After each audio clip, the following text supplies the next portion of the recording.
Il y avait une époque longtemps oubliée où les femmes étaient les piliers du monde. Imaginez un monde aux frontières déchirées, menacé par un mal ancestral prêt à se réveiller. Un monde dans lequel les royaumes se dressent les uns contre les autres, où l'histoire est écrite à coups de légendes et de silence. Mais surtout, un monde dirigé et défié par des femmes puissantes, guerrières, magiciennes, souveraines, mères spirituelles. Le prieuré de l'Oranger de Samantha Shannon bouleverse les codes de la fantaisie épique et propose une fresque magistrale à la fois féministe, politique et poétique. Pourquoi ce livre fascine-t-il autant? Que raconte-t-il au-delà des dragons et des royaumes? Aujourd'hui, je vous propose un épisode entier consacré à ce roman culte. On a quand même pas mal de choses à couvrir parce que l'ouvrage est assez conséquent. Comme d'habitude, on va parler de plusieurs choses. Pourquoi ce livre fait autant parler, les thèmes abordés, mon avis sur ce livre et on va conclure, et encore plus dans cet épisode. Bonjour à tous et bienvenue sur OG's Book Club, le podcast où on parle de lecture tous les vendredis à 17h. Si vous êtes nouveau sur cette chaîne, je m'appelle Audrey et voici mon podcast. Il est disponible en format audio sur Spotify et vidéo ici sur YouTube. Je présente un livre tous les vendredis pendant une vingtaine de minutes. Comme je l'ai expliqué, le livre qu'on va présenter aujourd'hui, c'est Le Prieuré de l'Oranger de Samantha Shannon. Comme je suis en train de traverser une période de renouveau, je n'ai pas le tome 1 sous la main, mais j'ai le tome 2. Comme ça, je peux vous montrer à quoi ça ressemble. Voici le tome 2 du Prieuré de l'Oranger. Vous voyez la couverture, elle est magnifique. Et voici la grosseur du livre en question. Là, c'est le tome 2, il fait 1200 pages. Le tome 1 en fait 900, mais je vous assure que ce livre en vaut le détour. Si vous avez aimé cet épisode, n'hésitez pas à le liker, commenter, repartager. Je suis partout sur Spotify, YouTube et Instagram et je réponds toujours à vos messages. On commence par la première partie. Pourquoi ce roman fait autant parler? Avec ses 900 pages, Le Prieuré de l'Oranger peut impressionner. Mais c'est une erreur de croire que c'est une lecture élitiste. Samantha Shannon, dans Le Prieuré de l'Oranger, a su construire un univers riche, cohérent, peuplé de multiples cultures, coutumes, royaumes et langues. Alors, si vous avez aimé les romans de Tolkien ou ceux de Brandon Sanderson, qui sont aussi très très longs, la saga du Prieuré de l'Oranger ne vous fera pas peur. Grâce à une narration fluide, des personnages bien différenciés, une écriture claire, on se laisse guider. C'est une fantaisie dense, mais l'autrice nous offre aussi un glossaire complet des personnages, ce qui aide à bien s'orienter dans l'histoire. Il faut prendre son temps, oui, mais on est récompensé à chaque chapitre. Ce livre est parfait pour se perdre dans un univers magique. Narrativement, Samantha Shannon jongle avec les points de vue, ce qui rend la lecture vivante. On passe d'un royaume à l'autre, d'une intrigue à une autre, avec une maîtrise remarquable. Chaque fil narratif vient enrichir le précédent. Ensuite, l'autre chose qui fait que ce livre fait autant parler, c'est que c'est une fantaisie qui dépoussière le genre. Ce livre, Le Prieuré de l'Oranger, ce n'est pas comme Game of Thrones. Et c'est ça qui est génial. Ici, pas de prédominance masculine, pas de violence gratuite, pas de clichés sur l'élu, le guerrier. Les femmes sont au centre du récit, non pas comme des faire-valoir, mais comme des actrices à part entière à leur destin et à celui du monde. Et c'est pour cette raison que j'ai décidé de présenter ce livre sur le podcast, puisque j'avais déjà réalisé 2 épisodes qui étaient sur des personnages féminins intéressants, comme celui sur Transport pour Dames ou encore le plus récent sur les carnets de l'apothicaire. Dans Le Prieuré de l'Oranger, on y découvre aussi des histoires d'amour queer, des cultures multiples, une réflexion sur la religion, le pouvoir et le devoir. Pourquoi ce livre fut un phénomène littéraire? On l'a vu partout, BookTok, BookTube, Bookstagram, c'est impossible de l'avoir manqué. Et moi j'ai lu beaucoup de livres sur BookTok et j'ai souvent été déçue. Mais le prieuré de l'Oranger est à la hauteur de toutes ces attentes. Je vous l'accorde, c'est un pavé, mais c'est un pavé qu'on ne voudrait pas refermer. Il contient énormément de bonnes choses, un world building très intéressant, des personnages si bien écrits qu'on a l'impression qu'ils ont vraiment des choix à faire. Pour moi, il entre dans ces livres qui pourraient marquer une génération comme les Hunger Games. Partie 2. Un monde qui ressemble au nôtre. On va commencer par la création du monde dans le prieuré de l'Oranger. L'un des aspects les plus marquants du roman, c'est sa représentation du monde. Inis, c'est le royaume de la foi, tout à l'ouest. C'est le lieu central du roman inspiré de l'Europe médiévale. Il est monothéiste, il vénère la sainte, bannit la magie et considère les dragons comme diaboliques. Ce royaume est dirigé par la reine Sabran IX, mais je reviendrai sur les personnages dans la partie juste après. Elle vient de la lignée sacrée des Bérénettes et le trône est protégé par la légende, qui est celle-ci. Tant qu'un Bérénette est au pouvoir, le sans-nom, un dragon maléfique, restera endormi. Donc là, on a une ambiance plutôt cour royale, intrigue politique, pression religieuse et devoir dynastique. Le second royaume qu'on a, c'est celui de Seiki. C'est l'empire des dragons à l'est. Il est inspiré du Japon de la Chine impériale. Là-bas, les dragons sont colorés, sages et vénérés et parfois chevauchés. Tane, encore une fois, je reviens sur le personnage dans quelques instants, l'une de nos héroïnes y suit une formation rigide pour devenir cavalière de dragon.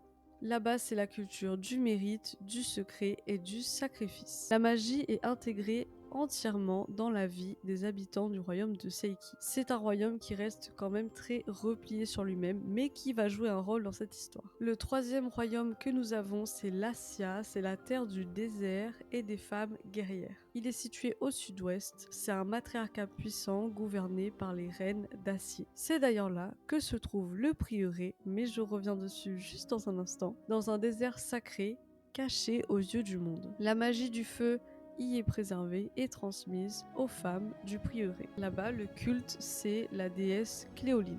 Le dernier royaume qu'on a, c'est Mentandon et les îles voisines. Ce sont des royaumes satellites marchands. Des petits royaumes de l'ouest. On a Mentandon qui est dirigé par un certain Lot, qui est le meilleur ami de la reine Sabran, donc de Inis. Ils sont moins puissants politiquement, mais souvent pris dans les conflits de croyances ou de commerce. Ici, on a une tension géopolitique très actuelle. La peur de l'autre, l'incompréhension culturelle, la haine nourrie par des légendes, on ne peut s'empêcher de penser à nos propres divisions religieuses et idéologiques. Et là, je vais venir un petit peu sur le pouvoir des mythes dans cet univers. Ce que l'on croit être vrai est souvent une vérité politique destinée à maintenir l'ordre établi. On a quelques mythes fondateurs dans le prieuré de l'Oranger. Le premier, c'est la légende de la sainte et du sans-nom. Donc ça, c'est à Inis. C'est le mythe qui est dominant là-bas. Il raconte que la sainte Cléolinde a aidé Galian Bérénette à vaincre le sans-nom, un dragon noir, grâce à un sabre sacré. Ce mythe fonde la légitimité de la lignée royale des Bérénettes, puisqu'on part du principe que c'est un Bérénette qui a défié le dragon, donc tant qu'un Bérénette sera au pouvoir, le dragon ne pourra pas revenir. Mais il y a un problème, c'est que cette histoire est incomplète et orientée. Elle occulte le réel rôle de cette déesse Cléolinde, du prieuré. En fait, ce n'est pas Galian qui a vaincu le sans-nom, pas seul en tout cas, il a été aidé, même sauvé, par une femme, une mage, qu'on a effacé des récits officiels. Ce qui m'amène donc au culte de Cléolinde. Donc ça c'est du côté du prieuré, donc dans le désert avec les femmes guerrières. À l'opposé du récit d'Inis, le prieuré transmet une version oubliée. Cléolinde était une puissante magicienne, la fondatrice du prieuré, gardienne du savoir et du feu sacré. Une petite citation. La mémoire est un feu que le silence cherche à éteindre.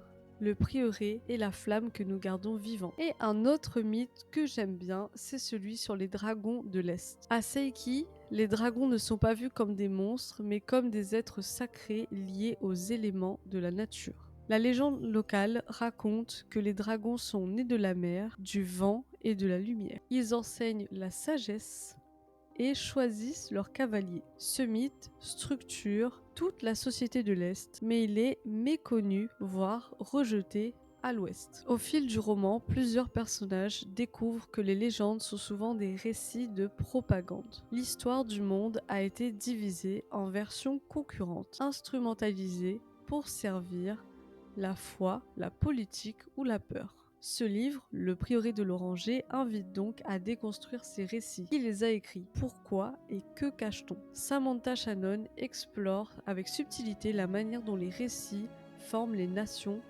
justifient les guerres et sculpte l'identité de ces peuples. Toujours dans cette partie, on a un dernier thème, c'est la magie. La magie dans ce livre n'est pas simplement un outil de pouvoir. Elle est enracinée dans la culture de chaque peuple. On a la magie du feu, donc c'est à l'Asia, donc là où il y a le prieuré de l'Oranger. Elle est transmise par les femmes vers les femmes et elles sont descendantes de Cléolinde. Elle est basée sur le feu sacré qui permet de guérir, combattre et protéger. Un autre personnage que je vais mentionner après, c'est Id. Elle utilise cette magie, notamment à Inis, pour défendre la reine de la lignée Bérénette. C'est une magie spirituelle fondée sur la mémoire, la transmission et le rituel. Elle est transmise par un fruit sacré, le fruit d'or de l'arbre Cléolinde, que seuls les initiés peuvent consommer. Ensuite, on a la magie de l'eau et du vent, et ça c'est au royaume des dragons à Seiki. Elle est associée aux dragons orientaux qui sont en symbiose avec les éléments de la nature. Les cavaliers, comme notre cher Tané, ne pratiquent pas directement la magie, mais vivent dans une relation sacrée avec ces dragons qui, eux, sont magiques. Ces dragons peuvent commander la pluie, voler dans les tempêtes et transmettre des connaissances anciennes à leurs cavaliers. Ce qui est cool dans ce livre, c'est qu'aucun type de magie n'est supérieur à un autre. Chaque forme de magie est liée à un système de croyances, une histoire, une mémoire collective, et ce respect de la diversité magique fait partie du message fort du roman. L'unité ne se crée pas par l'effacement, mais par la reconnaissance mutuelle. Ce qui m'emmène à la partie 3, les différents personnages qu'on va suivre dans la saga Le Prieuré de l'Oranger. Le premier personnage, c'est Id Durian, la magicienne cachée. Id Durian, c'est une des membres du prieuré de l'Oranger. Et qu'est-ce que c'est le prieuré de l'Oranger? C'est une organisation secrète, ancienne et féminine dédiée à la lutte contre le mal ancestral, le dragon, le sans-nom. Le prieuré de l'Oranger remonte à l'époque de la séparation entre l'Est et l'Ouest. Il a été fondé par notre chère Cléolinde et la mission du prieuré de l'Oranger, c'est de préserver l'équilibre du monde. C'est un peu les agents secrets, les missions impossibles de ce monde. Donc Id est infiltrée à la cour de Sabran Bérénette et elle est là en fait pour protéger la reine parce qu'elle sait très bien que sans les pouvoirs magiques, cette reine ne va pas pouvoir faire face à ce dragon maléfique. C'est un personnage qui est loyal, calme, qui a une intelligence tactique et une maîtrise du feu sacré. Ça, c'est trop stylé. Mais elle a des faiblesses. Elle doute beaucoup, elle s'isole beaucoup et elle a peur de trahir son ordre, le prieuré. Tous les personnages du prieuré de l'Oranger connaissent un arc narratif et si au départ Id est une espionne placée là pour protéger la reine, elle finit par avoir une évolution puisqu'elle va tomber amoureuse de cette reine. Le second personnage qu'on a, c'est Sabran-Neuf Bérénette. C'est la reine d'Inis. Elle descend d'une longue lignée de Bérénette et en fait il y a pratiquement que des femmes au trône et cette lignée mythique est censée maintenir l'équilibre dans le monde. Elle a des forces, elle est charismatique, elle a une éducation politique et une autorité naturelle. Et ses faiblesses sont cette peur, cette pression de l'héritage de cette lignée, la pression d'enfanter et cette solitude imposée par ce rôle qu'elle a de faire face à un dragon. Elle connaît aussi un arc narratif. Au début, elle est terrifiée par la prophétie de sa lignée. Si elle ne donne pas naissance à une héritière, le dragon, le sans-nom, reviendra. Elle s'oppose à la magie tout en dépendant de la magie sans le savoir puisque Id est à côté d'elle. Et sa relation avec Id l'aide à se libérer un peu des peurs de tout ce qui l'entoure autour de sa lignée. Elle devient une figure de pouvoir et elle choisit la vérité plutôt que la tradition. Et ensuite, on a Tane, la guerrière de l'Est, dont celle qui chevauche les dragons. Elle aussi, elle est grave cool. Elle, c'est une orpheline qui est élevée dans un monastère à Seiki. Elle est formée pour devenir cavalière de dragon. Elle est déterminée, disciplinée et elle a une capacité physique incroyable. Ses faiblesses, elle est très orgueilleuse, très impulsive. Elle va être exilée malheureusement. Tane trahit les règles de son ordre en sauvant un étranger, un certain Nikless. Elle affronte sa propre chute et se relève pour aider la réunification entre le royaume de l'Est et l'Ouest. Et ok, les derniers personnages qu'on a, ce sont des hommes, mais ils sont là un peu comme personnages secondaires et ne sont pas des sauveurs. Le premier homme qu'on a, c'est Lot, qui est donc celui qui dirige Mentandon. C'est le meilleur ami de Sabran, la reine, et il lui donne des conseils. Sauf que lui-même, il n'est pas forcément très apprécié et il est exilé malgré lui. Et il va découvrir le royaume de l'Est et leur culture et se rendre compte qu'il n'avait pas forcément toutes les vérités. L'autre personnage masculin qu'on a, c'est Nikless. C'est ce fameux personnage qui a été sauvé par Tane, ce qui lui a conduit à être banni et exilé. Et c'est pareil, tout ça c'est dans le but d'essayer de voir un peu au-delà des mythes, au-delà des peurs des peuples, et de tous se retrouver et d'affronter le dragon maléfique. Et maintenant on passe à la dernière partie, les thèmes forts du roman. Le premier thème qu'on a, je pense que vous l'avez compris, c'est la lutte contre le patriarcat. Ce livre n'est pas un manifeste politique, mais il démontre avec brio qu'on peut écrire une fantaisie épique sans que les femmes soient reléguées au second plan ou dénudées. Ici, elles dirigent, elles décident, elles aiment, elles se battent. Leur pouvoir est réel et il est diversement incarné. On a la sororité, le savoir ancestral, maternité choisie ou refusée. Ça me fait penser d'ailleurs à un livre que j'ai lu quand j'étais plus jeune qui s'appelle L'épée de vérité de Terry Goodkind. C'est de la fantaisie, il y a beaucoup de tomes, ça a même été adapté en série télévisée. Et là-dedans, les femmes sont habillées en latex et ont des bâtons qui peuvent torturer des hommes.